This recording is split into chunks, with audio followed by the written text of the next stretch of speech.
हाँ, नमस्कार। मैं प्रवीण बेवंदिया एक शिक्षक हूँ। न्यू कैथोलिक मिशन स्कूल में आपका स्वागत करता हूँ। और आज मैं हिंदी वसंत से आपका एक पाठ लेके आया हूँ, वह चिड़िया जो हम आगे पढ़ते हैं। वह चिड़िया जो श्री केदारनाथ अग्रवाल जी द्वारा लिखा गया है। ये बांदा जिले के निवासी थे। इनका जन्म 1911 में हुआ था। जिन्होंने छायावादी कवि होने के कवि थे।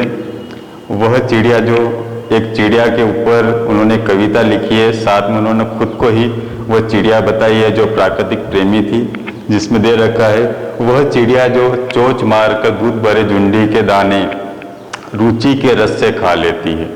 मतलब इसमें बताया गया है कि झुंडी के दाने यानी बाजरे के दाने चिड़िया जहाँ भी मिलते हैं उसकी बालियाँ वो खुशी से खा लेती है, पसंद से खा लेती है। वह छोटी संतोषी चिड़िया नीले पंखों वाली मैं हूँ। इसमें कवि ने वह चिड़िया के बारे में वर्णन किया गया है कि उसके पंख छोटे से हैं और वह नीले पंखे वाली है और वह चिड़िया स्वयं मैं हूँ। मुझे अन्न से बहुत प्यार है। कवि ने बताया है कि उस चिड़िया को अन्न से बहुत प्रेम है, प्यार है। जो भी उसे अन्न मिलता है वह बड़ी संतुष्टि और रुचि के साथ में वह ग्रहण करती है।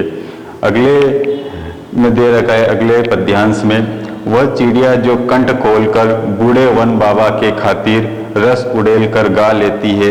वह छोटी मुंह बोली चिड़िया मुझे नीले पंख वाली मैं हूँ, मुझे विजन से बहुत प्यार है। इसमें कवि ने बताया गया है कि चिड़िया को बूढ़े वन यानी वीरान वन से बहुत प्रेम है। उस वन के लिए, उस वन बूढ़े बाबा की खातिर वो स्वेच्छा से मधुर गीत गाती है। वह छोटी मुंह बोली चिड़िया नीले पंखों वाली मैं हूँ। कवि ने कहा है कि वह नीले पंख वाली चिड़िया मैं स्वयं हूँ और मुझे विजन अर्थात एकांत से बहुत प्रेम है। अगला पद्यांश हम पढ़ते हैं, जिसमें दे रखा है कि चिड़िया को जो नदी है उसके बारे में वर्णन किया गया है।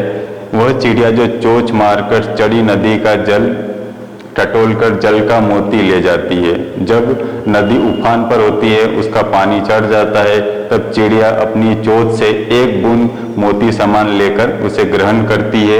वह छोटी गर्वीली चिड़िया नीले पंखों वाली मैं हूँ। यानी गर्वीली मस्त बहुत अच्छी चिड़िया, वह खुद कवि अपने आप को स्वयं बता रहा है मुझे नदी से बहुत प्यार है। और साथ में कवि यह कह रहा है कि उसे नदी से बहुत ही प्रेम है।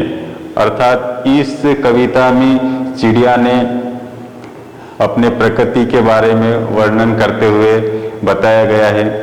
और साथ में ये कवि ने खुद अपने आप को चिड़िया बताई है कि गर्वीली रुचिकर संतोषी चिड़िया वह स्वयं खुद केदारनाथ जी अग्रवाल है। आइए अब हम प्रश्न अभ्यास के बारे में थोड़ी जानकारी लेते हैं।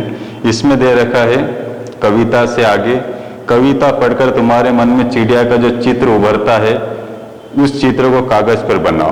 तो इस लेसन में चिड़िया का चित्र दे रखा है, लेकिन आपको इस चिड़िया के बारे में पढ़कर जो भी चित्र उभरता है वह पढ़कर आपको स्वयं बताना है। सेकंड प्रश्न है, तुम्हें कविता का कोई और शीर्षक देना चाहते हो, क्या शीर्षक देना चाहोगे? जैसे इसमें इस कविता का नाम है वह जो चिड़िया, तो आप इस पाठ को पढ़कर, इस कविता को पढ़कर आप इससे और क्या दूसरा नाम या दूसरा शीर्षक देना चाहेंगे वो आपको स्वयं बताना है। थर्ड है, इस कविता के आधार पर बताओ कि चिड़िया को किन किन चीज़ों से प्यार है। जैसा कि हमने इस कविता में पढ़ा कि चिड़िया को झुंडी के दाने, अन्न से, फिर विजन से, नदी से, बूढ़े वन बाबा से बहुत प्यार है। फोर्थ है, आशय स्पष्ट करो। इसमें कुछ लाइनें दे रखी है, जैसे रस उड़ेल कर गा लेती है और चढ़ी नदी का दिल टटोल कर जल का मोती ले जाती है। तो इसमें हम संदर्भ प्रसंग सहित व्याख्या की गई है, यह आपको अच्छे से समझ में आ गया होगा। अब है अनुमान और कल्पना। यह क्वेश्चन अनुमान और कल्पना के साथ में दे रखा है कि हम अपने विचार के अनुसार इस क्वेश्चन का हल करके हमें बताना। जैसे दे रखा है, कवि ने नीली चिड़िया का नाम नहीं बताया है कि वह कौन सी चिड़िया है। और पक्षी वैज्ञानिक सलीम अली की पुस्तक भारतीय पक्षी देखो, उनमें ऐसे पक्षी भी शामिल है जो जाड़े में एशिया के उत्तरी भाग और अन्य देशों से भारत में आए हैं। उनकी पुस्तक को देखकर तुम अनुमान लगा सकते हो कि इस कविता में वर्णित चिड़िया कौन सी हो सकती है। इन चिड़िया के नाम दे रखे हैं कि इनमें से चिड़िया आखिर कौन सी है। नीलकंठ है, छोटा किलकिला है, कबूतर है, बड़ा पतरंगा है। इनमें से कौन सी चिड़िया है वो आपको बताना है। वैसे अनुमान के अनुसार नीलकंठ सबसे बेस्ट माना गया है। इसी के साथ में नीचे कुछ पक्षियों के नाम दिए गए, उनमें यदि कोई पक्षी एक से अधिक रंग वाला है तो लिखो उसके किस हिस्से का रंग कैसा है। जैसे तोते की चोंच लाल है और शरीर हरा है, तो वैसे ही आपको ये बताना है कि मैना कैसी रहती है, कौवा कैसा रहता है, बतख कैसा रहता है और कबूतर किस प्रकार रहता है।